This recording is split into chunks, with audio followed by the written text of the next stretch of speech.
Hello, it is 4 p.m. It's Thursday, and you're on the Etch Play live show. I am joined this week by the wonderful, very insightful, not just saying that because he's my boss, Dan Thomas. Welcome to the show, Dan. How are you? I'm very good. How are you? Yeah, not too bad, not too bad. I'm feeling a bit twitchy. It's my first time producing the show. I know Adam's in the chat watching, eagle-eyed, to make sure I don't make any mistakes. But if I do, there's not a lot you can do about it, so let's hold on to our butts and hope it goes okay. You're in the driver's seat today. How's it feel? It feels good. I like the power, but the second something goes wrong, which I'm sure it won't, it's I'll feel the power slipping away and probably feel powerless. But I think it's going to be good. I think it's going to be all right. But yeah, shall we dive into some news? Let's do it. Okay, so we've got some more Apple and Epic news for you all this week. This isn't going to just turn into the Apple and Epic show, but it is dominating the gaming news cycle right now, and there's so much interesting things coming out of it, it's hard to not talk about it. So the first thing we are going to talk about is Apple this week are now questioning the credibility of testimony from Xbox, from Microsoft, specifically from Laurie Wright, who is the VP of Gaming, Media and Entertainment. And Laurie has been asked, amongst a bunch of things, to talk on the single-use device versus multi-purpose device, which is a thread that's running all the way through this kind of console versus smartphone. And Apple are kind of honing in on that. She stated that Xbox has never made money from console sales. They make all of their money from game sales. Apple are saying that we don't have the documents to support this, even though Laurie Wright is saying we have the documents to provide, but Apple saying they haven't been provided. So there's nothing available in the trial to back that up, and essentially that they're cross-examining with one arm tied behind their back. That's a quote from what Apple are saying, so not great. And Laurie Wright has also said Xbox doesn't compete with the Apple App Store for users, which Apple are also now saying you don't have any supporting documents for that personal view. That's a personal view that you hold, but you don't have any documents to support that. So yeah, it's not sounding great, and it doesn't help that Apple originally at the very beginning didn't even want anyone from Xbox as a witness, and they tried to suppress Laurie Wright being used as a witness and Yogi Buddy from Facebook, because both of those companies are publicly aligned with Epic, so they didn't want them involved in the trial. So yeah, quite a lot to unpack there, Dan. What are your thoughts? It's a messy school-going squabble, isn't it? It is. The piece, it's been a long-known comment that console manufacturers don't make money on the hardware. Like, it's just then a conduit to the software sales and the subscription services. So yeah, it feels like maybe a bit of a power play for them to demand that this be proved by documentation, and it would be interesting to see that documentation make it into public awareness. I think it's a stretch to think that they do, like, it is a profitable part of the business, but yeah, that's a lot, a lot to unpack there. And is much value being added to the world of games from these squabbles? I don't know, but it will set some really interesting precedents for the future. It will, I guess. For sure. I guess they're pulling on that thread because I guess the whole argument is around that Epic don't want to pay 30% to Apple, and Xbox, we know, take 30%. We talked about it last week on the show, and in essence they say we take 30% because we need to make the money. If we don't take that, we don't make any money at all out of Xbox. Where I guess Epic are arguing, Apple, you absolutely don't need to take 30% to make money, and that's, I guess, why they're really focusing in on this part of Laurie Wright's testimony, and that if they can't prove that they're not profitable without taking 30%, I guess a lot of their argument hinges on that. Yeah, I mean, there's no argument. Apple definitely make money on their hardware sales, but a $1,000 iPhone is perhaps a little bit of a different ball game to a £300 Xbox.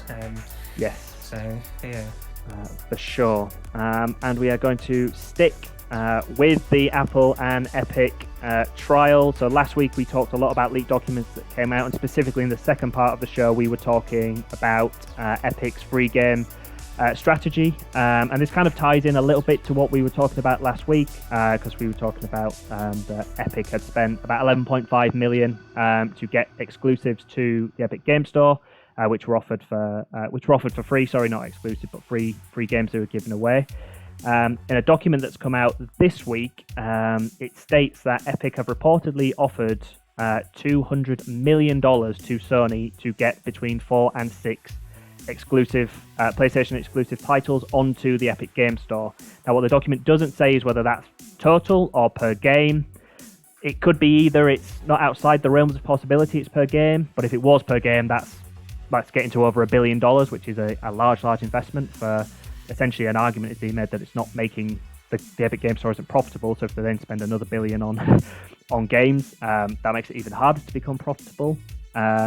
The document is dated from September 2020, so we don't know what happened with those talks, whether they progressed, whether it was shut down. But we do know that Epic Game Store has had 2 PlayStation exclusives before. They've had Ready Set Heroes and Predator Hunting Grounds, and also it was stated that it was a minimum guarantee, or it was in brackets MG, which we take to believe is minimum guarantee, which means they would pay Sony the amount specified, in this instance 200 million, which is reportedly what they offered, and if the game's totally flopped, they would still get paid that money. It wasn't dependent on how well they performed.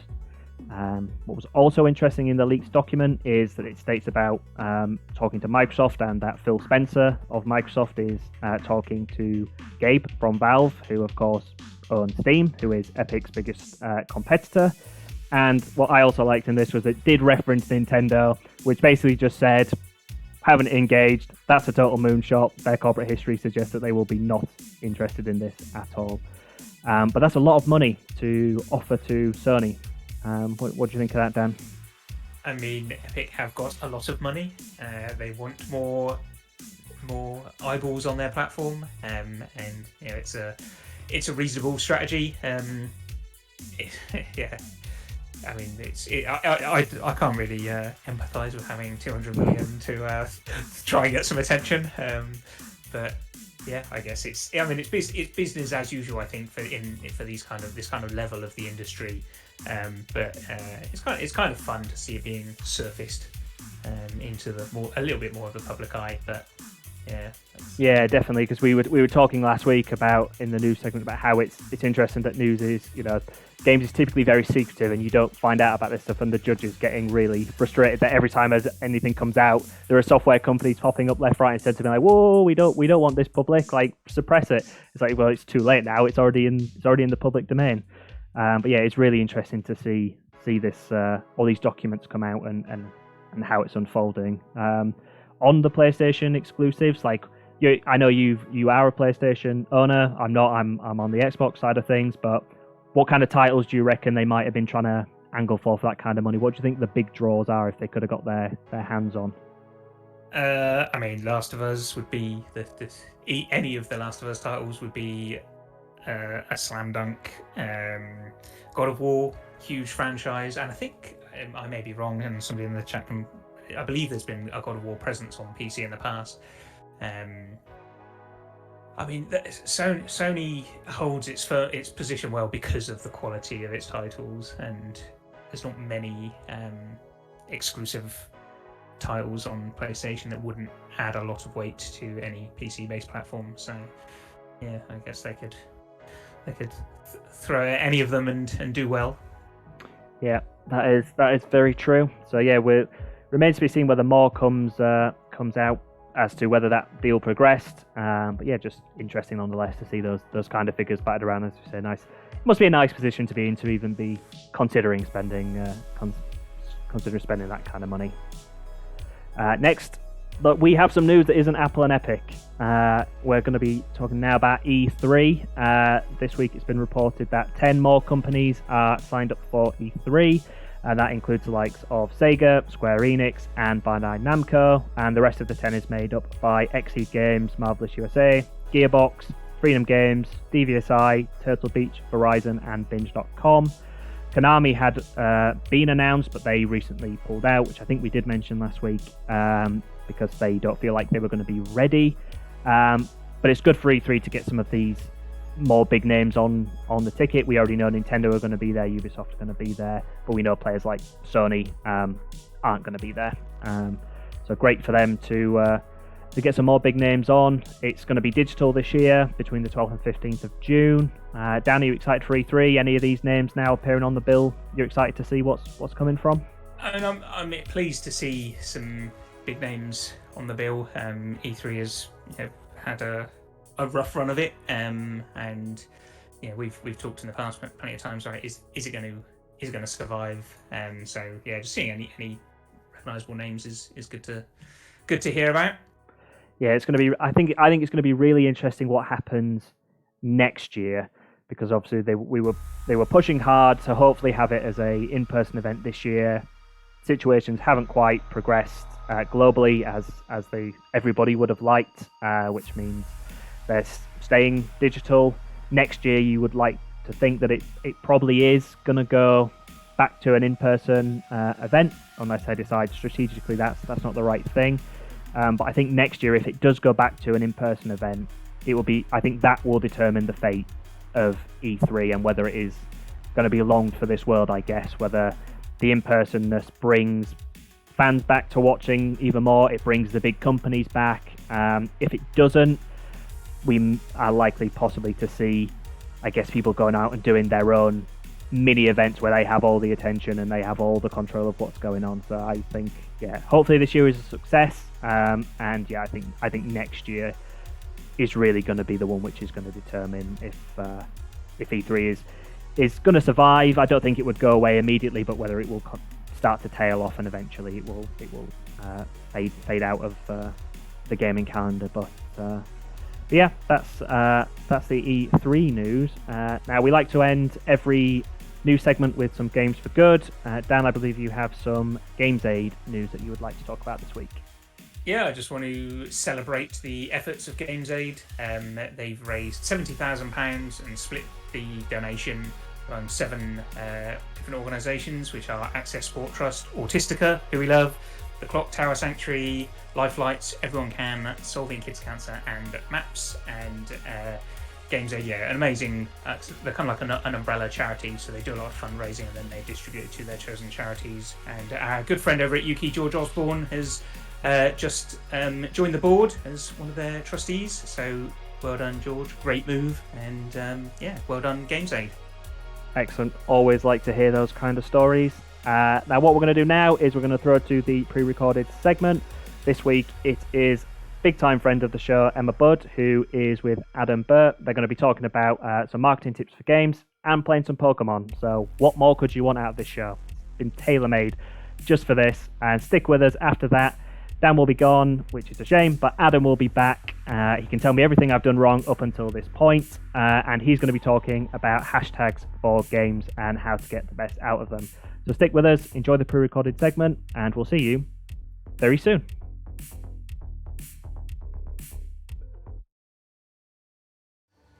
Hello, this is Let's Go Pikachu, part of the Pokémon franchise, and because it's Pokémon, there's only one person I could call. Not Ash Ketchum, it's Emma Budd. Hi, Emma. Yeah, I think maybe the biggest Pokemon fan at Etch. Can I take that title, do you reckon? You've not got much competition. No, that's true. So we're looking at footage of you playing here. This is, like I say, Pokemon Let's Go Pikachu, available on Nintendo Switch. You can also get Let's Go Eevee, which is a version of this where you start with Eevee.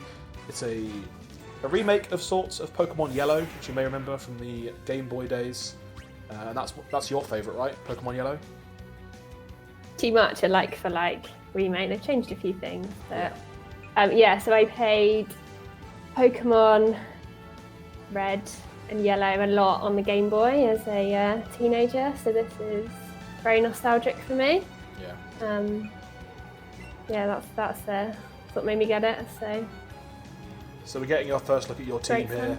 You've got a Charmeleon, you've got Oddish, Pidgeotto, a Snorlax, which you shouldn't have at this point of the game, but I know you got it in a trade from me. I did. I'm still quite early on in the game. I think it's fair to say here I've got 2 or 3 badges. So I think 2 actually at the point of recording this. Yeah. It's quite fun to watch this back. I think playing it as a kid, I didn't necessarily focus too much on the tactics of which Pokemon type would be good against the other, and I've kind of taken that into adulthood. I just kind of go with the flow. It's just a bit of fun. Yeah, I find it fascinating how much you don't know the types. Like I'm not claiming to be perfect, but even I know that like water beats fire. Yeah, I just have a genuine disregard for it and just go for it. I pick Pokemon on which ones I like rather than what types they are. I mean, this game is great. It's mostly fairly easy, so you can kind of cheese it, I guess, in most battles. And obviously you can experiment and figure that stuff out. But yeah, it's a lot of fun. I really enjoyed playing through this as well recently. Looking at your game rather than mine, because I've beaten most of the trainers and you've got more stuff to do, which is more fun. Yeah. You mentioned that you're near the start of the game here. Obviously the start of most Pokemon games, not this one because you get Pikachu straight out the gate, but in most Pokemon games you pick a starter, like one of 3. So the classic one for Pokemon Red is Bulbasaur, Charmander and Squirtle. I want to talk to you about marketing, because that's what you do as a job. You're like a marketing expert. That's what I do. So if you imagine marketing channels are kind of like your starter options, like website, paid media, content strategy, SEO, email, what is the best place to start with marketing for someone who's not done any marketing so far? Yeah, that's a really good question, and one we get a lot actually. So I work in the growth team at Etch, and we're not necessarily wedded to one channel. We kind of look at everything. So what we would actually do is sound like I'm a politician avoiding the question, but probably wouldn't start with a channel in particular. We would look at what it is you want to achieve, take everything into consideration, and then work out the best way of getting there. So it's not really a one-size-fits-all or an answer for everyone here. I think it's just about your circumstances as a company and a business, what you're trying to achieve, what your budgets are, your objectives, what's important to you, what kind of fits culturally, and then we'll take it from there. So we would never just say, oh, everyone should do PPC and say search, for example. It's about trying different things for different clients. So yeah, that's So the best starter is planning, is what you're saying. Yeah, I think it is. It's about looking at everything and then, probably getting key stakeholders together and making sure you've got an understanding of everything before you're jumping right in and just trying a channel. I think a lot of the time people will try certain things, it won't work. They won't really understand why, and it's because they haven't put kind of the strategic thought behind it, and then they don't have a plan and they're just kind of running in. So it's it's different for every circumstance. Yeah. So you're about to accidentally catch a Growlithe, it looks like, because you didn't mean to. It like jumped into you when you were stood in the weeds. Yeah, I love this about the gameplay, that you can see the Pokemon running around. So normally you would just walk through the grass and end up. Well, you'd have to battle them in the old version actually, but in this one, yeah, it just kind of jumped into me, but actually you can avoid them. Yeah, it's kind of like a Pokemon Go mechanic that they've introduced. So you do still do fights. We just saw a fight, but when you encounter Pokemon in the wild, you just throw balls at them, Pokemon Go style. It's probably worth noting that the capture card we used here had a bit of a delay as well, so it actually makes it really difficult to do things like catch Pokemon. I'm really impressed that you caught the Growlithe, don't worry. We've seen a couple of great Pokemon there in that battle. We saw a bit of Snorlax, we just seen Growlithe. Do you have a favourite Pokemon? Who's your favourite? I'm guessing it's one of the original 151. I mean, yeah, I don't even, comprehend the other ones as Pokemon. They're not about them. I can't say Pikachu because you can say that's Pikachu too if you want to. isn't it? I think I love Lapras. That's a big favourite of mine. Others, Meowth, I've got a soft spot for, but yeah. That's interesting Pikachu that you like or Meowth. Lapras. I wouldn't have thought. You're not really a cat person. Maybe Gardy. I know, I don't know why. I just love. There's no dog Pokemon though, is there? There definitely are in the later ones. I mean, yeah, there's not many that are overt dogs in this one. Growlithe is more of like a tiger, isn't he? Yeah. Arcanine, I think, Arcanine and Growlithe act like dogs. They have a dog mentality. Yeah, true. They all do a bit though, don't they? I think. Yeah, Like, they all love their masters. They're like, yeah, let me fight for you. Yeah. So I got to ask as well. I mean, do you have a dream team of 6? I mean, do you need to cover the ears of your current team and talk about the Pokemon that you really want in your team? Yeah, my current team's not quite there yet. Although I don't pay too much attention to types, I recognise you do need a flying type and something you can ride on and swim across water to get to the different islands. Lapras would definitely be that for me. Charizard, can you fly on Charizard? Yeah, so actually this is really interesting, and this is one of the changes they've made to this game. You don't actually need to have them in your party to do that anymore, because what they've done, and you'll find this out later on when you're playing, Pikachu just learns everything in this. Like he can surf on a surfboard, and he has this weird, almost like hot air balloon thing for flying. So he can do everything. So you don't actually need anybody else. Right. So I don't need that. Because he learned how to cut, whereas normally you need a grass type Pokemon to do that. Exactly. Yeah, they've simplified that massively. Final 6. Pikachu anyway. Mm-hmm. I want a Charizard, a Venusaur, because I'd always pick Bulbasaur as my original starting, so that's a quite important one to me. I quite like a Ditto. Go for a Ditto, a Lapras, and then probably a Snorlax, or if I'm getting later in the game, a Mew or a Mewtwo, ideally. But, nice. I'll go Snorlax until that point. Not one of the legendary birds? Zapdos, Articuno, Moltres, don't float your boat? I feel like, yeah, I don't know. I guess because they came later in the game, I wasn't exposed to them as much. They haven't got the nostalgic feel for me. I don't know them as well. This is the difference. Sticking with the classic. I'm such a basic Pokemon lineup. This is the difference between me and you. Like when I got Zapdos in this very game, I basically just chucked Pikachu straight out of my team. I was like, don't need you anymore. Everyone else would be like, I love you, Pikachu. I've built this bond with you. And I was like, no, get rid of him. Zapdos is way cooler. No loyalty. There's no loyalty there. That's horrible.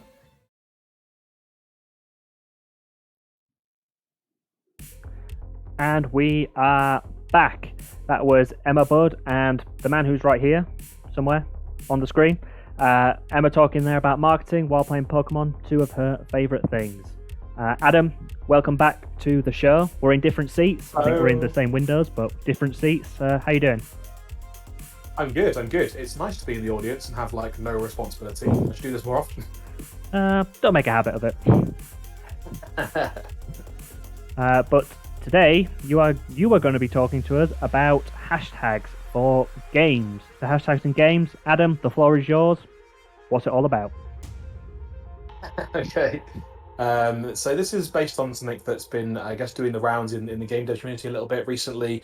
There was a tweet from an account called Unusual Soft, and what he'd done is he put together a methodology for calculating the potential visibility of tweets based on the number of tweets that have the hashtag, the number of retweets those posts typically average, and the number of followers that the authors who wrote them would have. So this tweet was very popular, and he shared a few examples of some of the kinds of tweets that, or some of the kinds of hashtags, I should say, which can be really effective in the world of games. And I looked at this and I liked it a lot. I thought it was great, but I also thought it needs more. I need to expand on this and test more words, because he was very much testing words that he needed for his game and not looking at the kind of broader spectrum. So what we've done is we've put together the ultimate guide, I think, for how to pick the best Twitter hashtags. So we're going to run through that. I'm going to give you guys some practical tips on how to pick a hashtag for your post. And yeah, I'll start with a little intro. So for those of you who don't know, Twitter has hashtags. They are the hash sign or pound sign, as it's known in the UK a lot of the times, followed immediately by a word with no space, and that creates a link. And those links are ways of categorizing posts together on social networks, primarily Twitter, but other networks have adopted hashtags as well, wholesale since then. You find them on Facebook, you find them on Instagram, you find them on LinkedIn. The value of that for marketers is that some people actually follow these hashtags, or they have a tendency to browse them. They click on them and they like looking through the posts. So they're a potential tool for discovery, for reach, and for growth, which you obviously want if you're trying to promote a game or trying to promote your studio. And what this methodology that this guy's put together gives us is a way to tell, no hashtag is perfect, and ultimately your content is what drives engagement. Like, hashtags aren't a quick fix for that, but hashtags can help give your post a little boost just in the right direction, maybe get it in front of a few more eyes to see if you can build some momentum. And I think of it as like being like seasoning. Like, you wouldn't eat a whole plate of salt, but having some salt and pepper on your meal is like quite a handy way to enhance a meal. So the primary goal is that your content has to be good. These aren't going to save you, no matter how good the hashtag is. And I would also say, don't fret about hashtags too much as well. Like, if you have a great post with poor hashtags, it still could do very well. But if you do want some good ones, let's run through some examples. So the best generic games hashtags. So you're looking to attract a wide audience, a broad audience, people who are interested in games. Obviously, these have a lot of competition, they're difficult to do, and there's also different ways of saying games. Do you say games? Do you say video games? Do you pluralize? And the data shows us that the best hashtag to use, this is a right-home takeaway you can take right now, is hashtag video games. So one word, video games after the hashtag. Gaming and games both also do quite well, so those aren't bad either. And our top tip for anyone who's doing generic posts about games, if you're including gameplay, if you're trying to show off a trailer that includes gameplay, for example, the generic hashtag gameplay is actually a higher potential visibility than any of those. So if that's what you're looking for, maybe add the gameplay hashtag rather than one of the generic gaming ones. If you're a games creator, you probably want to talk about the work that you do, and there's lots of options when it comes to talking about what you do on Twitter, and a big community of game developers are on there. So you might be tempted to use like the hashtag dev hashtag, which you could use, and it actually does have a high potential visibility, but it's also very generic. Like, there is kinds of dev in the world that aren't video games dev. There's software dev, there's property development, all sorts of different kinds of dev are competing for eyeballs on that hashtag. So you can combine it with something like hashtag video game, hashtag dev, which you could do, but I think the way to go here is to be more specific. So there's two prime hashtags you can use here, hashtag game design and hashtag game development. Have really high potential visibility and are more specific. They're really clear. There's no ambiguity there. So those would be the ones that I would recommend. And if you're an indie developer as well, one thing you could add is some indication that you're indie. People like to celebrate indie games, or they're sometimes particularly interested in indie games as a concept, as almost as a kind of a genre. So the best hashtag, according to the data, is hashtag indie dev. And the others aren't that bad, but that's the one you should go for if you're looking for one hashtag to sum up your indie credibility. Does that make sense so far, Ben? Am I making sense to you? It does make sense. I think that's handy. A question I have at this point, obviously on Twitter, you are limited by characters. If you have quite a lot of room left, if you've got like not a very long body of a post, like maybe it's a video or something like that, so you don't need to put too many words in, is there any negative impact of maybe like hashtag stuffing? Like, if you see a post with like 10 hashtags, is that too many, or is it not going to be a problem, and actually that's the right thing to do because you can potentially get eyes from anyone who's following any of those hashtags? Yes, so opinions vary. I mean, our advice would be that the more hashtags obviously have greater discoverability, people will see them, but the downside and the danger is that excessive hashtagging, or especially hashtagging which doesn't really match the content of the post, those are both things that we know lower user engagement. So people will see it, but they're very unlikely to engage with it if they think that it's spam, or they think that you're a bot, or they think that you are hashtag stuffing. Just, they see through. It's almost like, you're taking the piss here. You're putting too many hashtags. Yeah. Like, we can see what you're doing. So the kind of level that I would recommend personally is 2 to 4, that kind of region. 2 to 4 strong hashtags is probably the right region. But I mean, it's very possible that your game just needs more to sign up, and there's lots of high-performing hashtags. So you can flex around that, but that's the kind of general rule. Speaking of lots of hashtags, one of the hashtags or several hashtags you might be tempted to include would be platforms, and this is potentially lucrative. So a lot of platform fans, if you're a PlayStation fan or an Xbox fan, you might browse the hashtag and be engaged with the community for these platforms. And if you're releasing a game on several platforms, you probably do include that information in the tweet anyway, because you want people to know that. But I looked into what the kind of best practice was around platforms and mentioning them. And the interesting takeaway here is that it's always better to be more specific. So, got some examples. Instead of PlayStation, you should use hashtag PS5, for example. Instead of hashtag Xbox, you should use hashtag Xbox Series X. Instead of hashtag Switch, you should use hashtag Nintendo Switch. And if you're looking for visibility of your mobile game, the hashtag mobile is just full of loads of nonsense that you're never going to compete with. You're much better off going for hashtag mobile game if you have a game that's coming out on a mobile platform. A few of the stores and kind of other platforms are worth mentioning. I mean, these aren't like super high performers, but if they're relevant, they might be worthwhile. Hashtag Steam, hashtag Stadia, hashtag Game Pass, even hashtag GOG for good old games. All of those have kind of moderate performance, and you could consider those if you were looking to advertise specific storefronts. And maybe people think, oh, I love Game Pass. What else is on there? Click the hashtag, see people talking about what's on there at the minute. So lots of things there around the platform to think about. And I guess that kind of gets us into one of the hardest things to do, which is maybe just describe your game and talk about the style or the genre. And it's difficult to come up with an elevator pitch for a game, like a succinct, tweet-sized, a bit of text that sells your game and everything that it encompasses, because you feel like your game is this perfect baby. It's this thing that encompasses all these systems and worlds and dreams and desires. But there are a lot of hashtags that you can use to describe your game, both in terms of genre and in terms of the kind of style. So if your game is retro, for example, you might include a hashtag retro. But having looked through the hashtags, I've got a few to pick out here just because I think they're particularly interesting. So if your game fits into one of these categories, you should consider using these hashtags. Hashtag side scroller is good if you have a side scrolling game. Hashtag adventure game, surprisingly good. Hashtag racing game.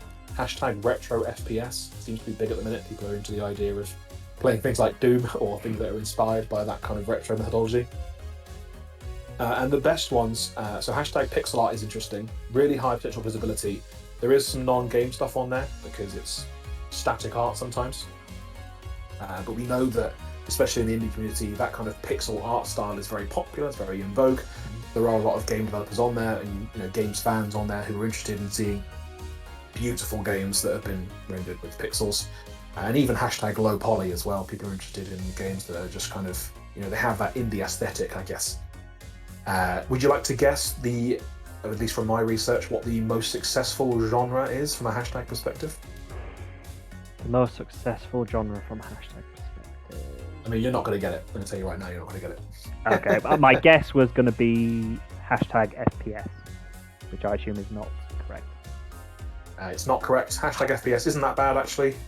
But surprisingly to me, although it does make sense the more I think about it, hashtag Metroidvania is really strong. If your game's a Metroidvania, people love Metroidvanias and they get addicted to that gameplay loop and they just want more of them. So if you have a Metroidvania, if that's what you're building, definitely make sure to do some tweets with the hashtag. That was definitely going to be my second guess. You liar. We're going to be putting a bunch of these up on the blog as a full written textual guide that you can reference at any point. And then we've got more stuff in there, like about game engines, like do you talk about Unity or Unreal, like those sorts of things. But one last thing I wanted to talk about in terms of practical tips on the show is recruitment, because we know that's a big deal for a lot of studios, a lot of our clients and friends and partners. Deal with recruitment and putting out jobs is difficult. It's kind of competitive, I guess. Like there's lots of people who want to be in games, but it's also sometimes hard to find the good people in games. So we talked about how you could use hashtag game design and hashtag game development. That's true for job tweets as well. But having done the research, the best hashtag for recruitment tweets is hashtag game dev jobs. There's a few tweets or a few hashtags out there for game dev jobs, but that's the one that gives you the best visibility, at least at the minute. And we'll see how things change in the future. I think the important thing, and I know that you would be a big proponent of this as a concept, as a plan, is that no matter what you decide to do, the best thing to do is just to start doing it and to experiment and to track all of this with analytics. And Twitter does have analytics. All the platforms have their own version of analytics in some form.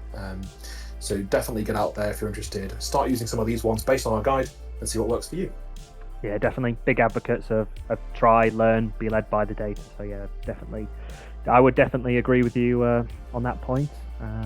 So that's great. Lots of great advice. Thank you for that, Adam. I just have one more question for you before we sign off. I've asked this in the chat as well, but you mentioned that people follow hashtags Is there any that you in particular follow over on Twitter to check out gaming stuff? I've seen Dan has put in Screenshot Saturday he likes and Pitch Your Game are two that he follows. Any that you follow? I do like Screenshot Saturday. I like that's like game devs coming together and talking about what they're building, which is exciting.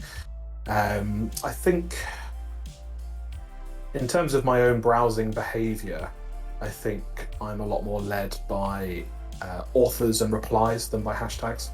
So I really like engaging or looking at and browsing, the tweets from the major manufacturers like Xbox, like PlayStation, and engaging with the replies underneath them, which I think sometimes leads me down a hashtag rabbit hole.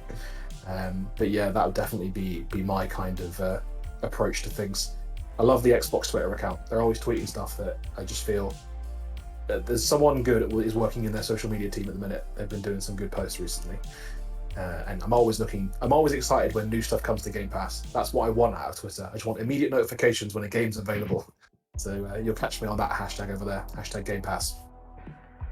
Nice. Well, thank you very much, Adam. That was super informative. I've learned a lot. I hope everyone in the chat has learned a lot. So yeah, thank you very much. And as Adam said, that blog is going to be on. That's going to be a blog on the Etch Play site. So head over to etchuk.com/play, and you'll be able to find Adam's blog with all his top tips and the best hashtags to use over there. You can also head over to our YouTube channel, which is /EtchPlay, YouTube/EtchPlay, where you can see the full video of Adam and Emma playing Pokemon and Emma's fantastic marketing tips. So you definitely want to head over and check that out. Thanks again to Emma for doing that video for us. Much appreciated. And thank you to everyone who's in the chat, everyone who's tuned in. We appreciate you choosing to spend your Thursday afternoon with us. We appreciate you could be doing lots of other things, and we really, really are thankful that you chose to spend it right here with me, Dan, and Adam, and Emma. So thank you very much. I'm going to sign off now. I'm going to hope I haven't made any major mistakes that I'm going to get told off for in the debrief. Thanks for joining us. We'll be here next week at 4 p.m. If you haven't followed us, there's a button somewhere around on the screen. It's purple. Hit it. Follow us. We'd love to see you. I'm doing this on purpose because Adam started waving ages ago and his hand's going to get tired. I'm going to start waving now. Thanks for joining us. We'll see you next week. Bye-bye. Bye.